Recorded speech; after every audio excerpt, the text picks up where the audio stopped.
Hello, hello. Microphone up. Excellent, excellent. Well, welcome to migrating Excel macros to the cloud. I can see that the doors are closed, so hopefully you are in the right session. Difficult to see, nobody's moving. Don't worry, don't panic. You're actually in the right place, I hope. SVS 402, Best Practices of Advanced Serverless Developers. Hello, everybody here in the room. There's an overflow room in the Content Hub as well. Hello, everybody over there. You're with us in spirit, and if you're watching the recording afterwards, thank you for joining us here as well today. So, quickly, my name's Julian Wood. I've been using and talking about serverless for a number of years, helping the world fall in love with serverless as I have. I work as part of a super cool team here as part of the serverless product organization, and we sort of help developers and builders understand how best to build serverless applications, and also like being your voices internally to make sure that we are building the best products, serverless products and features. So, this is best practices. It is a broad subject, which I'm sort of going to cover in 5 topics. Now, this is a 400-level talk, so it's going to be deep, but each of these areas literally could be their own 400-level talk.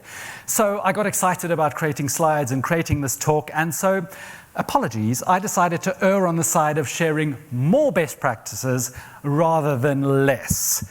So, that does mean I'm going to be planning to cover a lot, but I'm giving you some jumping off points with more content and more information to be able to even dive deeper into many of the topics. The slides and the talk will be posted later, and I've created this handy reference page, resources page, which I will share again at the end of the session, so you don't have to panic if you miss any of the slides. All the links in the presentation are going to be over there. So, slide ready. I need to take a deep breath. Maybe you're going to need to as well. Let's start.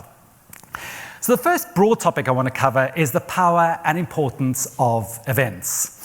And when we commonly think of the start of serverless, in inverted commas, was Lambda at reInvent 7 years ago. Can you imagine that? And it's interesting to note that there wasn't actually any mention of serverless. Lambda was introduced as an event-driven computing service for dynamic applications with a focus on functions, data, and events, easy to use and low maintenance, cost-effective and efficient, with very rapid response to events. And that's all still true today. Now, Lambda does form part of serverless as a functions as a service product, if you want to think about that. And this is sort of inside the wider gamut, born from what it was, being event-driven, what we now call event-driven computing. And that's part of the wider serverless landscape, which is the way we use and the industry uses to describe the way to build and run apps without thinking about servers or nodes or clusters. Now, Lambda can be thought of as at the sort of center of all the serverless services, but there are many other services that we can call serverless where there's no infrastructure to manage, to provision, auto-scaling is built in, high availability is built in, security, and you pay for value. And there are even more serverless services announced in the keynotes during this week. Now, first thing I want to talk about is when you're building serverless applications, there's often a reliance on synchronous calls, which sometimes can get people into trouble. With a synchronous API call, as the example over here, the client talks to a backend which responds, okay, here's what you asked for. Now, if there's a failure situation, can't respond, it's quite simple actually. The client, the browser or the mobile app does a retry, and simple just sort of makes another request. But as applications grow, as we start to talk about distributed applications, it's natural that the complexity is going to grow. So here, if we add another service called the invoice service, there's not one more failure path, but in fact, we've added several more failure paths, and this certainly complicates the recovery. And you can ask yourself questions, sort of who owns what retry when? What does the client need to know? And as people start building more distributed applications, this tight coupling becomes a point of complexity and certainly becomes harder to recover from. And worst case scenario, you'll end up even writing more code. So when you start building using asynchronous, in this example, the order service responds immediately and then sends an asynchronous event onto the invoice service to continue processing. It doesn't need to wait for a reply. It just receives an acknowledgement that the message has been received. Now, there's a trade-off with this. There's no then channel from the invoice service back to the order service. But in a lot of cases, it actually turns out you don't really need this explicit coupling. And what you can do is you can also handle that interaction with a separate synchronous request from the client. In this example, and this is how APIs work on some of the biggest sites on the internet. Even this little company you may have heard of called Amazon.com, when you click buy in your shopping cart, the rest is all asynchronous. The shipping, the logistics, the payment, everything like that is asynchronous. Now, asynchronous doesn't just have to be behind an API. We have a number of powerful messaging services at AWS, things like SQS for queues, SNS for pub subtopics, EventBridge as an event bus router, and Kinesis for streams. Now, click. Now, all of these different services do have a number of characteristics and different ways that they work. And unfortunately, there isn't one messaging service that's going to be useful for all of your use cases. And so all of these different ones are there for great functionality to give you the async processing you need. Now, there's a whole 400 level talk I've already done on this earlier this year, which talks all about comparing these different async services and exploring how best to use them. And the link will be again later on. But I want to hone into events a little bit. Event being a significant change in state. And they are facts asserted about something that has happened at a particular point in time. They are immutable. So if you've got an order event and a cancel order event, they're actually two separate events. It's not one event that has changed in the state. Events are observable by other systems, which is important, and basically they're written in JSON. So that means that if you can write JSON, you can actually write an event. Now, just to compare the commands in synchronous and asynchronous, synchronous would be a directed intent, as the example says here, to do something to create an account. But async is factual. It's sort of observable of something that has happened in the past. Think of those past verbs that have been spoken about. Something done or account created, something in the past. And this is super powerful because this means that multiple processes can take action on what has happened, and this decouples it from a direct intention. Now, there's a very handy blog post from Ben Ellerby, one of our cool serverless heroes, and this is all about discovering real-world events for your business and your applications. And it's all about discovery and time sequencing and working out what your triggers are and categorizing and naming the schemas. And it's a really useful exercise to go through this to understand the power of events for your business. Now we have a very specific service at AWS for event routing, as I mentioned before, called EventBridge, and this allows you to receive events from a number of different sources, and these can be AWS sources, these can be events you generate for your custom applications, and also direct integrations with some SaaS partners. And basically these events flow into various event buses within your accounts and allows you to write then sophisticated rules, which then route those events to various targets. Can be things like Lambda, can be other AWS services, and in fact can be any API on the internet. And this really allows you to create a wide variety of integration patterns. But you need to then sort of need to decide on what your events should actually contain. And you can have fat events where you send all the information, include the object, previous and all the new details, all the stuff that's changed. Or you can have thin events where you may only send the minimal detail, like and then the consumer then makes an API call to retrieve the additional information. But obviously there's an inherent trade-off between the two. Too much information equals a lot of traffic and probably some additional complexity. And if you're only sending the metadata, well, that's a runtime dependency. You've now got to contact an API. Now, ideally, perfectly decoupled systems, you don't need to consider the subscribers. But in reality, in the real world, you do need to think about your event content and depending on what information is going to be needed elsewhere and what other services are going to act. So some ideas for enriching events which can be helpful and useful is to strike the right balance between too much and too little information. From a Lambda perspective, if you include the function name, for example, in the resource field of an event envelope, that really helps you to understand what's actually creating the event and gives you more visibility down the chain. You can have the metadata object in the detail. That's a really great idea. Add some application information, some, what service emitted the event, something about the environment and what was updated, and that's also good for tracking. What you can also do is you can add calculated information with, say, an updated price, what changed, what was changed, and this means that a downstream service can then display their discount information in this example without having to recalculate it or have no idea what it was before. So So that was best practices for events. Really plan events as part of your application design, embracing asynchronous and eventual consistency. Use one or probably many of the messaging services, and enrich the events with content and metadata to make them more useful to other services. So next up, we're talking about full serverless, and this is using and configuring managed services and features rather than actually writing your custom code.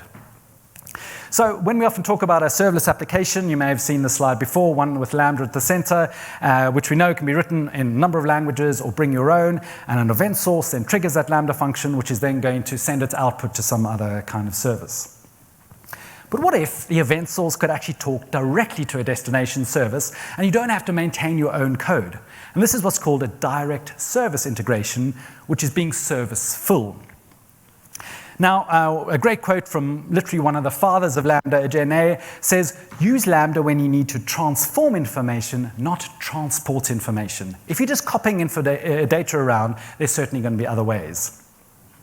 Another way to think about it is also how much logic you're actually squeezing into your code. Are you doing everything in your code? Do you have if-thens and decision trees and complicated logic? And in effect, you're creating what's called a Lambda lith. Another way to think about it is how little logic are you actually invoking your Lambda function for? If you've got a lot of code within your function not really doing much, this is also adding complexity and certainly makes it harder to test and potentially secure.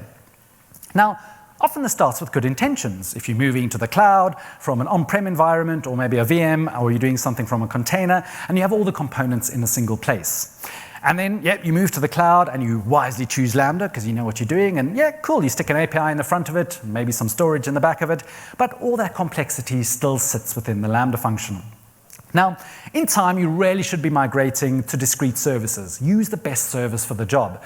Maybe you're going to use S3 for the front end. You're going to get the API to take on some more responsibility.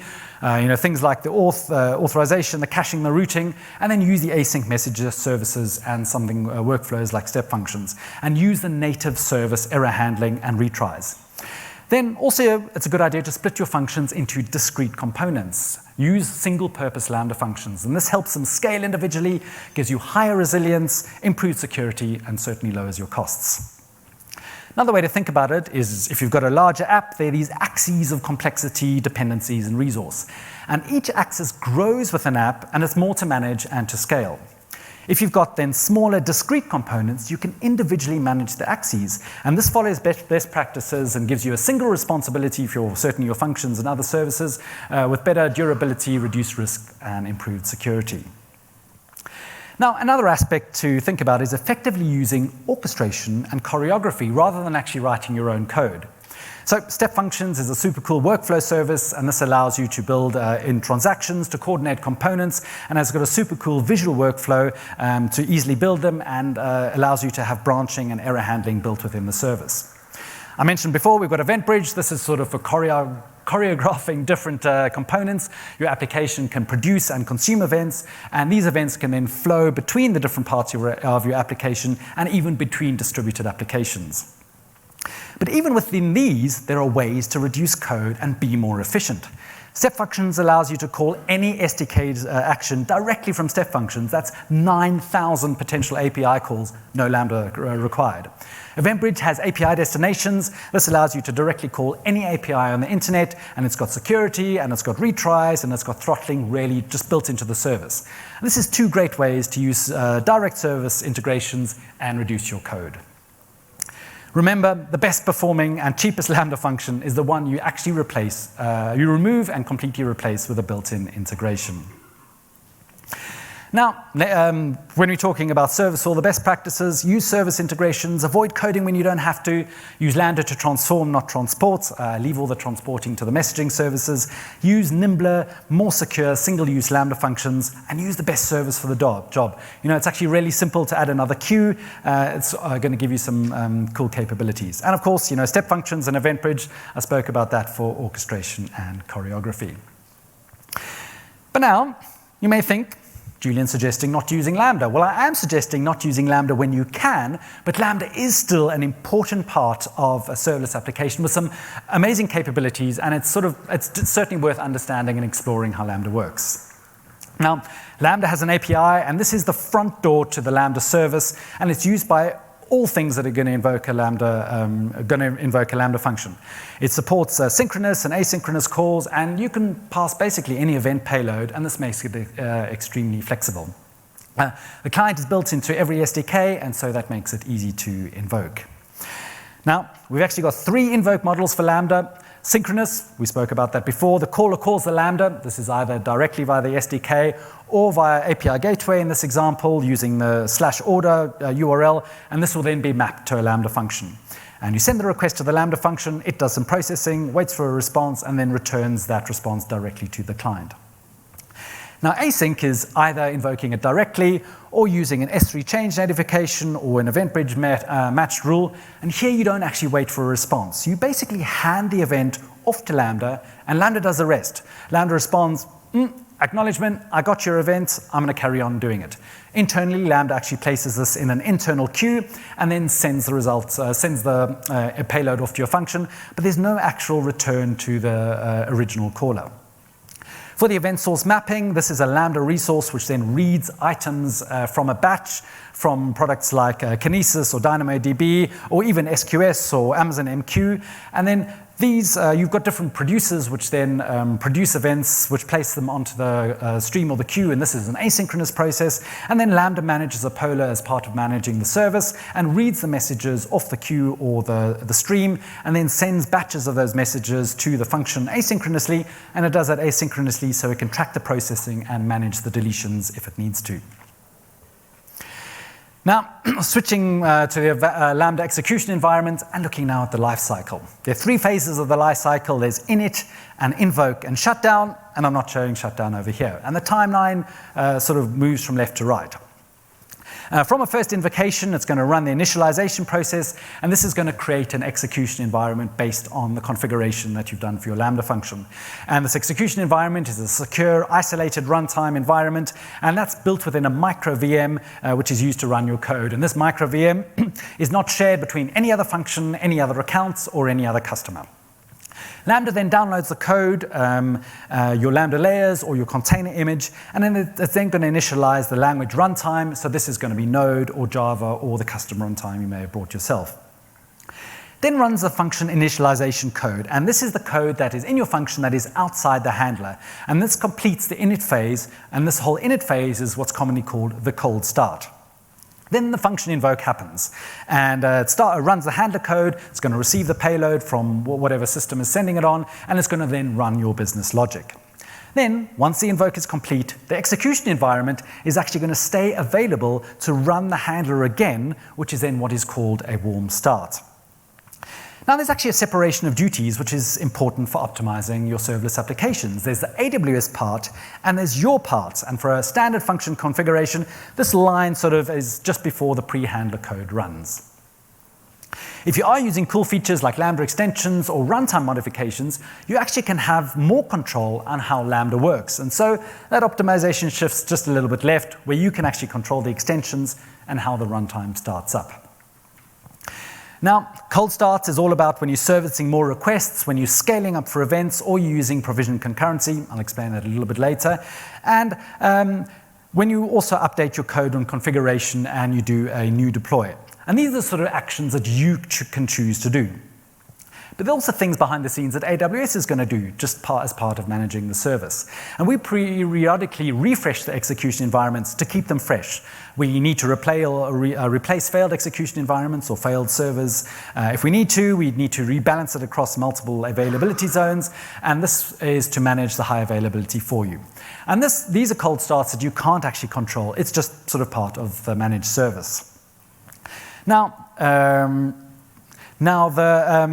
the cold starts actually typically vary from just under 100 milliseconds to over 1 second, and that's stuff that depending on your code. And it really only affects a small proportion of production workloads. Often when you're a developer, you're developing your Lambda function, you run it, you get a cold start. You update your Lambda function, you get a cold start again, and you start to panic thinking, when this is going to scale up, I'm going to have a ridiculous amount of cold starts.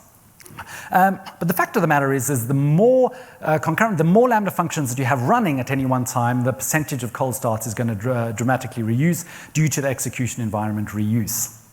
And it's significantly reduced also for VPC integrations. We did some changes in 2019 that when you are connecting your function to a VPC, there's no longer a cold start penalty for that. But the major optimization opportunity is actually what you can do in your pre-handler init code. And this is when you can import SDKs, you can import your software libraries, maybe gather some secrets from another service and establish your database connections. And this is done typically in advance of invokes, so you can use those libraries and you can use those connections in subsequent invocations. So what can you do to optimize and what best practices can I suggest? Well, first of all, don't load it if you don't need it. This is really going to make a big impact. Optimizing your dependencies, reducing your code, reducing your package size allows you to speed up your cold starts, and having smaller purpose-built Lambda functions, basically not having stuff you don't need in your Lambda function. You can also lazy initialize your libraries with multiple handlers in your function. I'm going to show how that works shortly. And what using the pre-handler to have is great for establishing connections, but you do then need to handle your connections in subsequent invocations. And for HTTP connections, you can use the keep alives in the SDKs. Now, think also as you are able to reuse execution environments about storing state. And this can be super useful, but you also need to be careful what you do carry on to subsequent invocations. Now, you can banish this with so things like secrets and things like that, or not necessarily secrets, but customer information from one invoke to another. You just need to be careful that you are reusing that execution environment. Now, you can banish cold starts completely with provisioned concurrency on individual functions with no code changes required. So now looking at optimizing dependencies, which is only using what you need. And some example tests some people have run when using the DynamoDB SDK, for example, including the specific package rather than the whole SDK, shaved off 125 milliseconds. With X-Ray adding -core in the required statement saved 5 milliseconds, and switching from capture AWS to the capture AWS client method, and then providing a document client reference, shaved off 140 milliseconds. Also using the Node version 3 SDK is 3 meg rather than version 2, which is 8 meg. So all of this is about being more specific, having code referenced as a smaller package, which will give you a faster init cold start. If you're using lazy initialization, and this is when you do have multiple handlers within your function sharing a single function, and this example I've got here for Python 3, importing boto 3, and then I set 2 global variables, one for S3 and one for DynamoDB. Now, the get object is going to check if S3 is initialized. If not, it's going to initialize it. And the same thing happens for get items for DynamoDB. And what you can do is instead of having both in the initialization phase, you can do it like this. And this can make individual calls more responsive when sharing global objects. So after looking at cold starts, it's worth talking about Lambda concurrency. And concurrency is the number of requests that your function is serving at any given time, in effect, simultaneous parallel processing. Now, when a Lambda function is invoked, Lambda provisions an instance of the execution environment and processes the event. And this happens regardless of how it's invoked. There's always one event equals one execution environment. If it is reading batches, there may be multiple items in the batch, but it's always a single event. Then, as new requests come in at the same time, new execution environments do need to be spun up, and there are some quotas which I'll get to. So, following the timeline, if you've got one request that comes in, there's a cold start, and then the invoke happens. Now, as we can only do one request at a time, the execution environment is blocked at this time. It can't handle another request or another event. But if an additional request does come in, another execution environment gets spun up, and this increases the concurrency. And when request 1 is finished, it can then handle another request. You can run another request, you can reuse the execution environment, and you can see here there's no cold start happening, we're only running the warm start. And this process continues with subsequent requests, and Lambda will always reuse the execution environment if it is available, and will create a new execution environment if need be, and this increases the concurrency. And you can count concurrency, which is the number of simultaneous or parallel requests, and you can see how it fluctuates here on the slide as cold and warm starts happen. Now, concurrency does work differently across some of the invocation models. For synchronous and asynchronous, so when you're talking about something behind an API or SNS or S3 or Event Bridge, there's a one-to-one mapping between the event process, and your concurrency then increases to handle the individual requests. If you're using an event source mapping with something like a queue, something like SQS, messages are then placed individually on the queue, and the Lambda poller then grabs those messages in batches, and Lambda gets the batch as a single event and then iterates over the items in the batch. So if there are more messages in the queue, then Lambda is going to automatically increase the polling and is going to add more functions for throughput, and your concurrency is going to increase. If you're using event source mappings for shards, something like Kinesis, you've got a producer application that is placing messages onto the stream, and this is put into partitions, and the partitions are then subdivided into shards, and that's to manage the throughput. And this allows many events to be processed in parallel, in order within a shard for fast throughput, and then Lambda pulls the batches from the individual shards and sends them onto your function. So it's certainly worth understanding with queues and streams how the batching and sharding works. Now, there are two Lambda concurrency controls. We've got reserved concurrency, and this is the maximum concurrency limit for a function. And in effect, this is the maximum number of requests or invocations that can happen in parallel. And this reserves it from an account quota. I'll cover that shortly. And this basically protects and always ensures that a function can scale up to its reserved concurrency limit. Also, additional two-hander use cases. You can use this to protect downstream resources. If you've got a database or an external API that can only handle or can maybe only allow 50 concurrent connections, you can use this to set Lambda concurrency to 50 to not overwhelm the downstream resources. No more than 50 Lambda functions would ever happen at the same time. You can also set it to 0, and this is like an off switch for your Lambda function, stops all subsequent evokes. And this is useful if you want to stop processing and can maybe give you time to fix a downstream issue, and then when it's resolved, you can dial Lambda up again. Now, we've spoken about provision concurrency, and this is to have the minimum number of available execution environments for a particular function version. And this, in effect, runs the cold start by pre-warming your Lambda functions. And this is super useful for synchronous processing, and this ensures there are enough execution environments available before an anticipated traffic spike. So think if you've got a sale at 8 o'clock in the morning, or you're streaming a TV show, or you've got a game show happening at 9 p.m., you can then use provision concurrency to get Lambda ready in advance. This can then still burst using the standard concurrency afterwards, and this could be really helpful and can save you some additional cost. Now, the two quotas to bear in mind with Lambda: the first initial burst is the initial ramp up, and depending on the region, this can be between 500 and 3,000 concurrent Lambda functions per region, and after that, Lambda can scale up by 500 function invocations a minute. Now, the account concurrency is the maximum in a region, and this is shared between all functions in an account, and this is default to actually quite a low initial default at 1,000, but super easily can be raised. And this is where the pool from that reserved concurrency came from that I spoke about before. Another optimization which is super cool is the ARM being able to build your functions using ARM-based AWS Graviton 2. I can't believe they came out with Graviton 3 yesterday. And this allows you to achieve significantly better price and performance than equivalent x86 functions. Graviton 2 is a custom ARM silicon. It's literally built for the cloud. There's specific optimizations built right into the chip, and immediately it's 20% lower cost. Isn't that cool? But it also has improved performance. As compute can run faster on Graviton, it allows you to actually reduce the memory for your Lambda function and can give you a 34% price performance improvement. Now, you can target Lambda functions deployed with a container image or a zip file on ARM or Graviton 2. In many cases, it's a simple architecture change, literally just like flipping a switch. Now, interpreted and compiled bytecode languages, things like Node and Python and some Java, they can literally run with no modification, just changing the architecture. If you do have some compiled languages, something like Rust or Go, or you are building from a container image, you do need to recompile for ARM64. You do need to rebuild your container image. And most AWS tools and SDKs do support Graviton 2 transparently, and I really suggest you try it out. Now, another thing to understand is how Lambda uses memory as the power lever of a function. And in fact, it's the only performance configuration control you have from 128 meg up to 10 gig in 1 meg increments.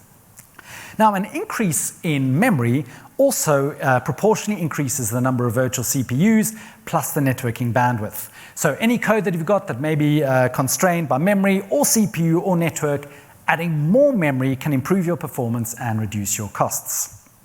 Now, larger functions with larger function memory sizes then can proportionally give you up to 6 virtual CPUs, and you can see the graph here of the approximate virtual CPU power based on the memory.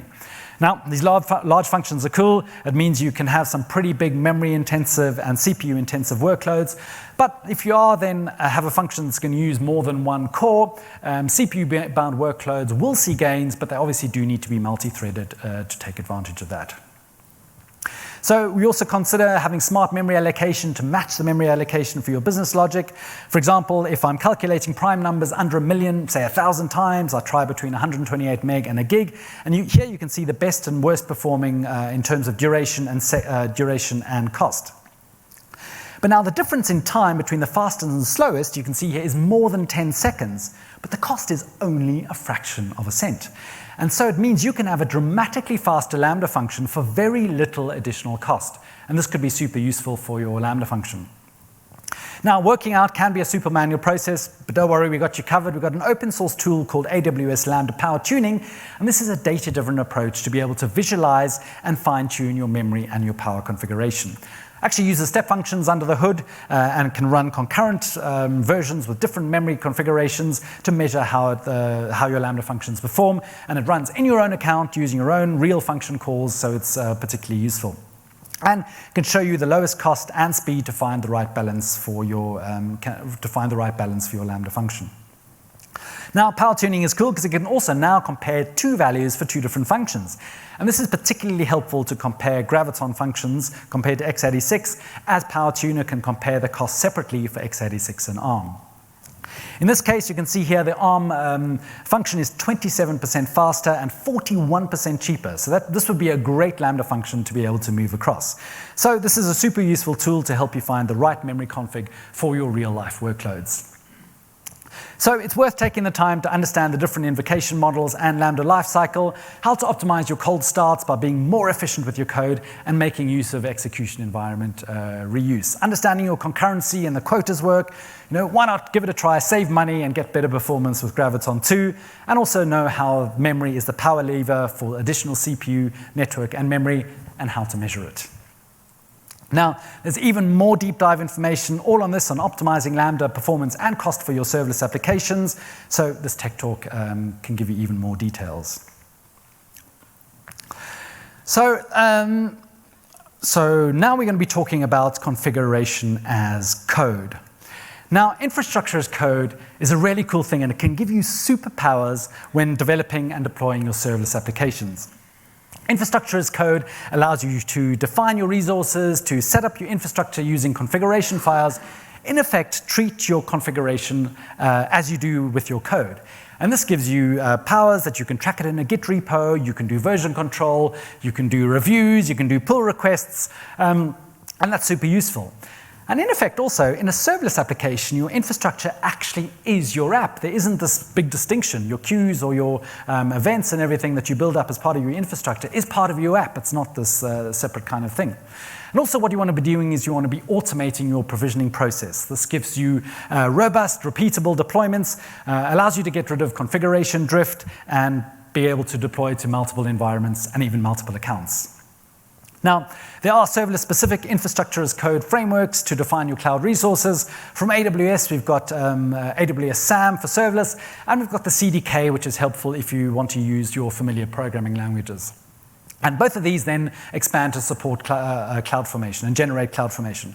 But there are also superb third-party tools, such as the serverless framework here, Architect and Chalice. And the point is you really want to be using a framework, and you want to sort of get into the habit of using a framework and starting with a framework rather than starting in the console. So just having a look at some parts of SAM with our lovely squirrel mascots. And SAM comes in 2 parts. There is the transform part, and this is the bit that generates that CloudFormation code, and the other part is the CLI.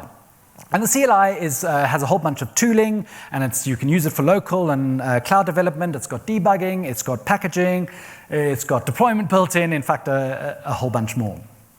And a SAM template looks like this. And in just 20 lines of code, you can see here, this is going to generate a bunch of linked resources. You've got an API gateway, you've got a Lambda function, which is going to read from DynamoDB, and an associated IAM role. So it's really easy to build applications, only 20 lines of code. But yeah, it is cool that SAM can generate all these resources for you, but what we also want to be doing is baking security best practices in from the very beginning. And the easy option is always to give star permissions, but we'll know, and I hope you do it in practice, I'm sure you all do, that this is a really bad idea and something to be avoided at all costs. Now, SAM has some handy, easy to use IAM policy templates. And that previous template I had, where the function only needs to read from DynamoDB, instead of having to manually craft a policy, I can simply add the DynamoDB read policy, which is then going to reference the DynamoDB table, and SAM automatically is going to create the scope down IAM role and policy. And this is super useful, and there are more than 75 available policy templates, really covering a huge amount of services. And this really helps you to use the right least privileged permissions for improved security. Now, if you're using a framework, as I'm suggesting, as you should, you don't also need to start from scratch. There's the Serverless Patterns Collection, which is on serverlessland.com, and this has more than 100 SAM and CDK patterns already built for you. So if you're using, let's think, API Gateway and Lambda, or using AppSync or Cognito or Kinesis or EventBridge, you name it, there's probably an existing pattern that you can copy and reuse. But if you want to also make your templates reusable, and this allows you to deploy multiple copies, which can be super useful for many reasons. You really want your developers to have their own account. This gives them a place that they can explore, they can build, they can have their sort of own development sandbox. You probably want different accounts for your beta environments and your UAT environments and maybe your staging environments. Maybe you want to put these all in their own accounts. And this allows you to isolate the workload, and this is important for managing your quotas, and also gives you more security and allows you to control access, because maybe everybody doesn't need access to your production account. And this gives you more superpowers. Using infrastructure as code gives you the consistency to have the same template which you can then build across multiple environments. Now, to make this more reusable, you need to make your templates reusable. So when creating or updating your application in your infrastructure as code, you can first of all use template parameters in your template, and you can also dynamically reference them and pass them to other resources. And this allows you to also store values in something like environment variables for Lambda. And what you can also do is you can another option is to use Systems Manager Parameter Store or for Secrets Manager, and this allows you to retrieve the values when you're building your application, but also during the function invocation. So while your function is running, while your function is running, during each invoke, you're potentially going to be able to grab the stuff from these services. And obviously, Secrets Manager is going to be a better place for storing secrets than in your parameters or your environment variables. And AppConfig is a super helpful service which allows you to configure and validate values at runtime. And this is cool. You can use it for things like feature flags or for some operational values. Maybe you've got a log level you want to set. And this works really well with Lambda extensions, which allows you to grab and cache information from AppConfig, which your function can then easily use. Now, infrastructure as code can also help with serverless service discovery. Multiple services can then reference each other. Maybe you've got something like a central event bus or a Cognito user pool or another API endpoint that a service needs to use. And you can generate and store these names in parameter store using the template parameters.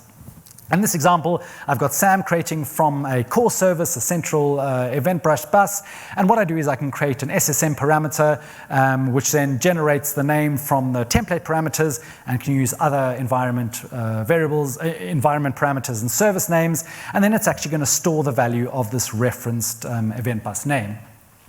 Then if I've got another service, I've got a order manager server over here that needs to communicate with this event bus, and this can grab the event bus name from the parameter store using the location passed as a template parameter.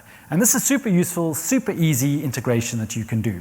And you can obviously then have a Lambda function in this order manager service that can then reference that event bus. So you've got separation of duties between your applications, but they can still find the things that they need between them.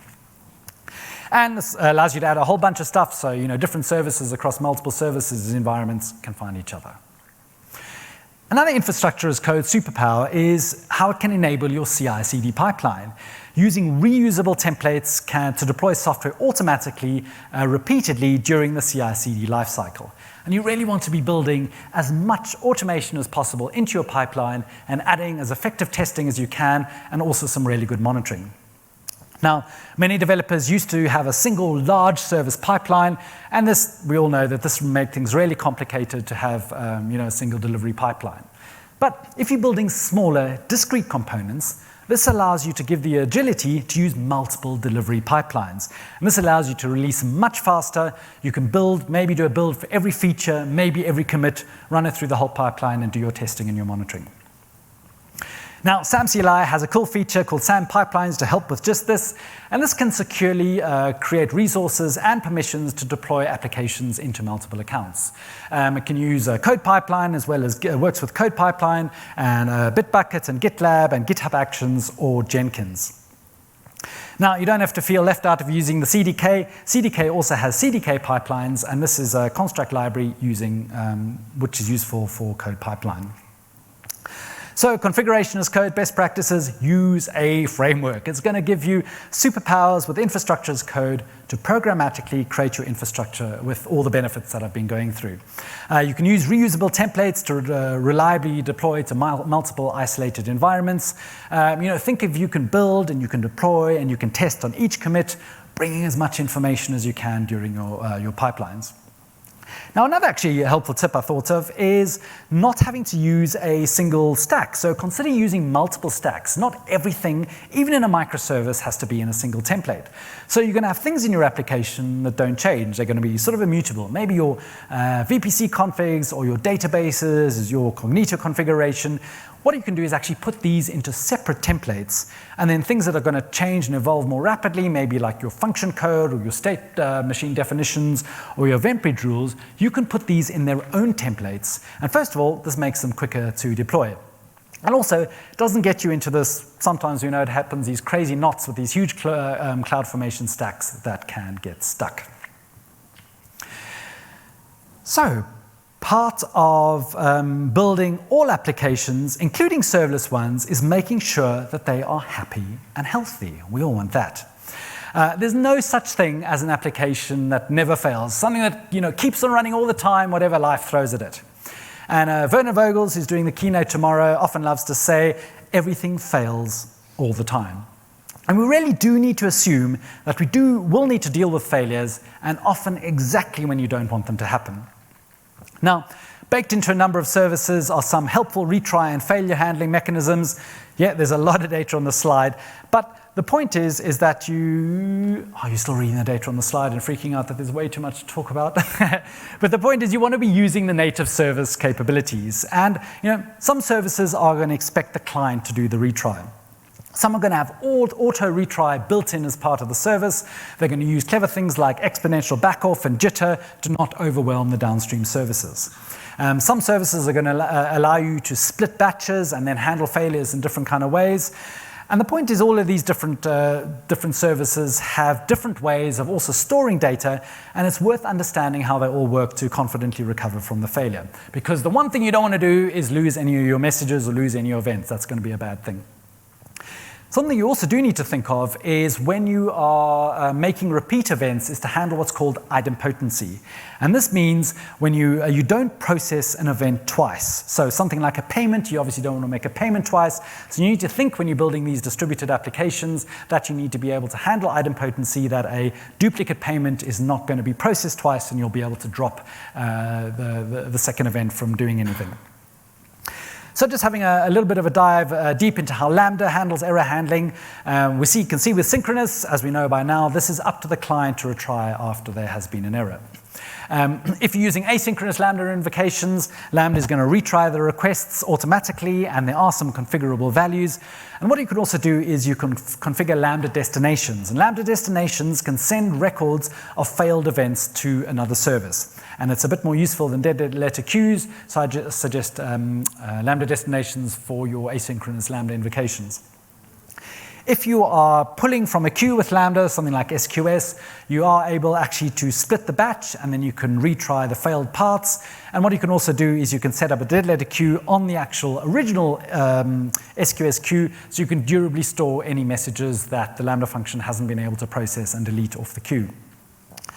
Streams, things like Kinesis, does have a similar retry mechanism, and you can also split the batches. But what you do for streams is you actually can configure Lambda destinations on the event source mapping resource itself, which allows you to grab any messages that haven't been processed. Now, it's also worth talking about observability, which is something I've been passionately talking about for a while, because previously, when all your code was together, centralized in an application, it was all together. But now we're building distributed applications, and we've got code spread out in different places. We've got Lambda functions, queues, we've got S3 buckets, we've got Event Bridge, and it really does make it harder to work out what's going on. And this really highlights the need for observability. Now, observability is also more than monitoring just failures. It's a systematic way of gathering data about your application to give you more insights into how it's working, and allows you to ask questions about your application. Is it working as expected, even if your monitoring dashboard is all green? And you want to be able to ask yourself questions like, are your customers getting the customer experience you want to give them and that they deserve? Maybe you want to find out, when was this code deployed into production? What is the usage of your application? Is the usage actually expected? Is it higher, lower? Are you getting more signups in a particular geographic region unexpectedly? What kind of limits or congestion is your application bumping into?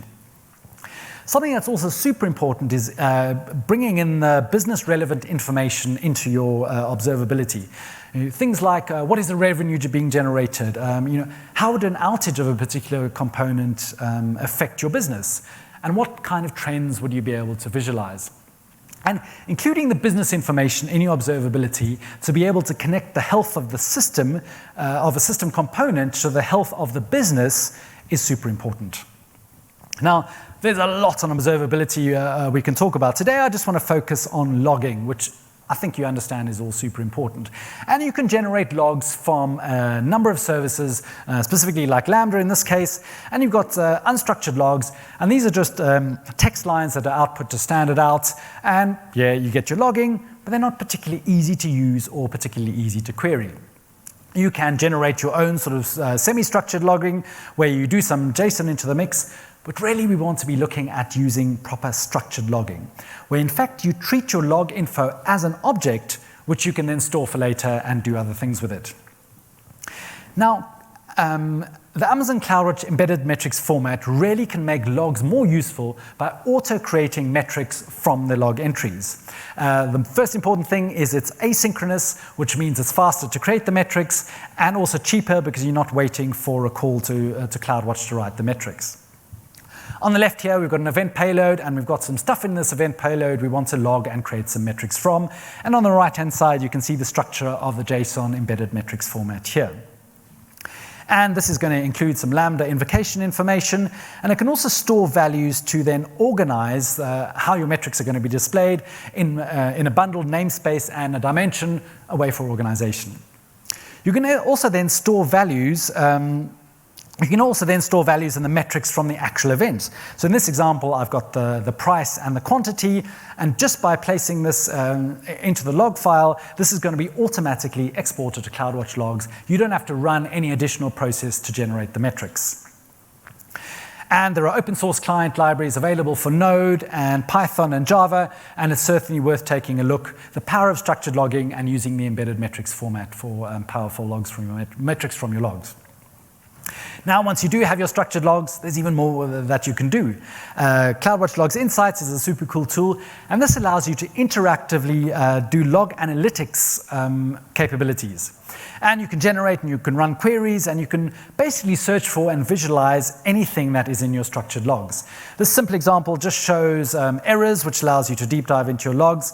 But the link over here, which is in the resources page, has a whole bunch of handy Lambda-specific queries, such as the most expensive invokes, and allows you to be able to track your cold starts, and a whole bunch of other queries that could be useful. Also, what you can do is you can create dashboards that allows you to plot and graph to your heart's content and allows you to give you the important insights into your application and your business. Now, I did briefly touch on Lambda extensions, which is a super useful capability of Lambda, which allows you to integrate your existing tools deeply into Lambda with no complex installation. In effect, you plug extensions into your Lambda functions and it allows extensions can then pull data out of Lambda and also can change how the function starts up. Now, for observability, this allows you to get even greater observability data before your function even runs, during your function invocation, and even after the function invokes. And there's also a way that you can auto-instrument your code. Lambda extensions is really cool. It's got some additional use cases, things like configuration management and secrets management, and also some cool security capabilities.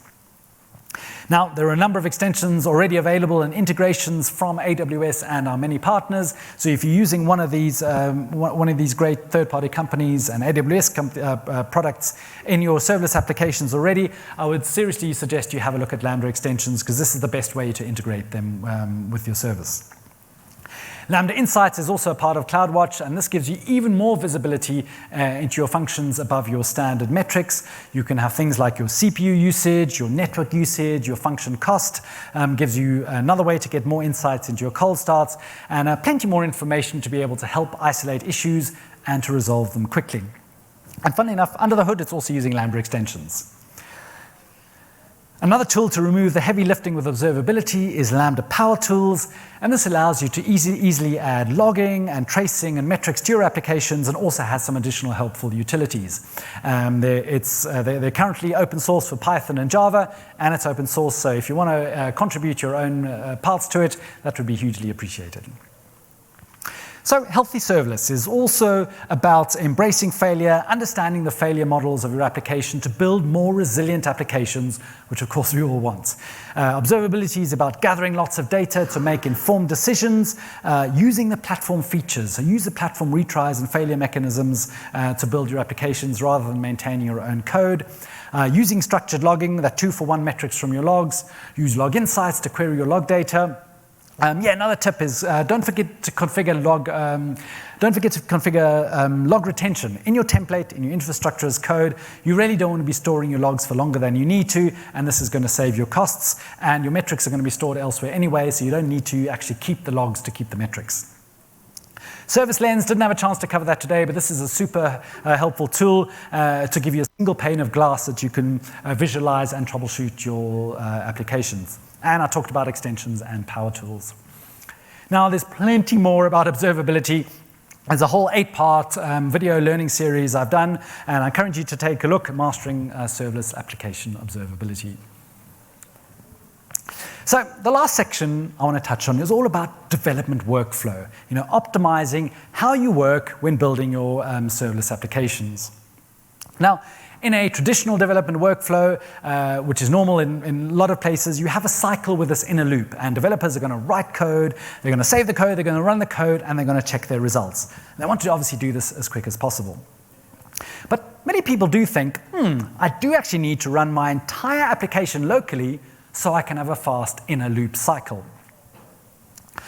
But when building serverless applications, of course there is code, but there's actually a lot of integration with other services. You are sending events, you're sending messages, you're connecting to APIs, you're talking to other databases. Now, it can be tempting to try and then emulate all of these other additional services, but this is hard. First of all, there may not be any mocks or emulators available, and maybe they don't even support the latest and greatest features. And people tell me that they land up spending more time managing their emulators rather than managing their own code. So it's something ideally we really would want to avoid. You do want to, though, mock your event payloads, and this allows you to do your unit testing and make sure that your Lambda functions are working. So we're not saying that you don't want to emulate that. You do want to mock your event payloads for your input and testing. But we actually want the best of both worlds. We want to be able to do local fast development, and we want to use the power of the cloud. We want to be able to iterate locally on our business logic and then run the code in the cloud, in an actual cloud environment as soon as possible. So things we may want to do locally, we want to test our Lambda functions, maybe we want to test our API gateway functionality locally, But then we actually want to communicate with the cloud's actual cloud services, because this is the place where they're actually ultimately going to run. We want to be running also our integration tests in the cloud. They're going to be more accurate in the cloud. You're going to be able to test your quotas, your limits, and you're also going to be able to test your security in a much better way. Now, this all sounds good, and previously it was a good idea, but it was actually quite hard. So the SAM team has come out with a cool tool called SAM Accelerate to help with this. And SAM Accelerate you can use while you're developing your application to iterate against the cloud with the speed of local development. There are three main components. SAM Accelerate initially syncs your SAM template to the cloud, and then what you can do is you can iterate locally and you can test locally, but the rest of the infrastructure is already in the cloud. Then when you make a change, SAM actually watches that local template file and your code file, and if there are any changes, it literally auto-deploys it, automatically syncs it, which makes it much faster. And it actually uses the service APIs directly to push up the changes, so it's not using CloudFormation, which can take a little bit of time. The other cool thing it can do is it can actually give you aggregated feedback from multiple log streams, so a Lambda function and step functions and API gateway, for example, in one aggregated view. This really changes the way you develop apps. It really gives you the best of both worlds. You can get fast local development and use the power of the cloud. And certainly for me, in what I've been developing recently, it's a default way to build applications, so I'd suggest you take a look. So that's development practices workflow, getting across the point of being more efficient, not trying to emulate and mock everything locally. Sure, of course, you want to iterate locally for Lambda. You want to run your unit tests locally. You want to be able to develop really quickly. But then you want to run things in the cloud as soon as possible. So if you're connecting to DynamoDB, don't want to mock DynamoDB, just use DynamoDB in the cloud. Connect to the real backend resources and run those integration tests there. So I really suggest you try to use SAM Accelerate to help. It's really easy to get started. So I have been through a lot, and I apologize partly for speaking so fast, but I did want to get as much information across to you in the session as I could, but there's even more. Of course, there's always more. The serverless lens, or the well-architected framework, is jam-packed with best practices for building serverless applications. I've actually done a whole blog series delving into all the questions within the framework, which is really there to help you build better applications. There's plenty more in the blog series over here, especially to do with lots about security and lots about managing APIs, which I just didn't have a chance to cover in the talk today. So I really suggest you take a look. So in sort of wrapping up, we've spoken about these 5 broad topics. We've got the power of events, really thinking about how events can flow through your application, using the managed services, using the features of the managed services. I then spoke about Lambda functions and really understanding how to get the best most from your Lambda functions. We spoke about an execution environment reuse, helping you with cold starts and concurrency. Then spoke about failures and observability. And in this last section was talking about tips for speeding up your development workflow. Now, the linked resources page is live there, and it's got links, all the links in this presentation, and I'm actually even going to be adding some more over the next day or two from some cool other things some other people have spotted for me. And really, I want to help you find out all you need about building the best serverless applications. Another site we do have is serverlessland.com, and this has got plenty more general information with lots of resources, and there are blogs, and there are videos, and there are workshops and learning paths, literally everything about serverless on AWS, the good one-stop shop. So, thank you very much. I super appreciate you taking the time. If you're in the room here, if you're watching remotely I think the room is over there, the content hub, thank you. And if you're watching the recording later, I appreciate you spending time with me today. I hope I've been able to give you some useful best practices. These are from the experts, so experts who've helped me put this all together. I can see there are even some serverless heroes in the room over there who've also been helpful to put this all together. And really the idea is to help you do more with your serverless applications. My name is Julian Wood. I'm really happy to connect with you on Twitter or be able to answer questions via Twitter or via email. The clock is running down because I wanted to give you as much information as possible in this talk as well, but I will be available here for questions as well. If the next speaker's coming in, we will start the hallway track really in the hallway, so I'm more than happy to be able to help you answer any questions you have. So thank you very much. I would really encourage you to complete the session survey.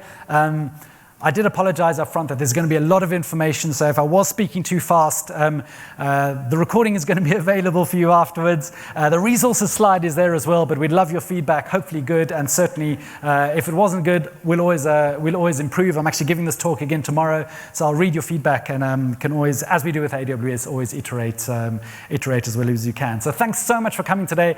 Hope you're going to enjoy the rest of reInvent, and you're not going to be too exhausted by the end of the week. Thank you for coming.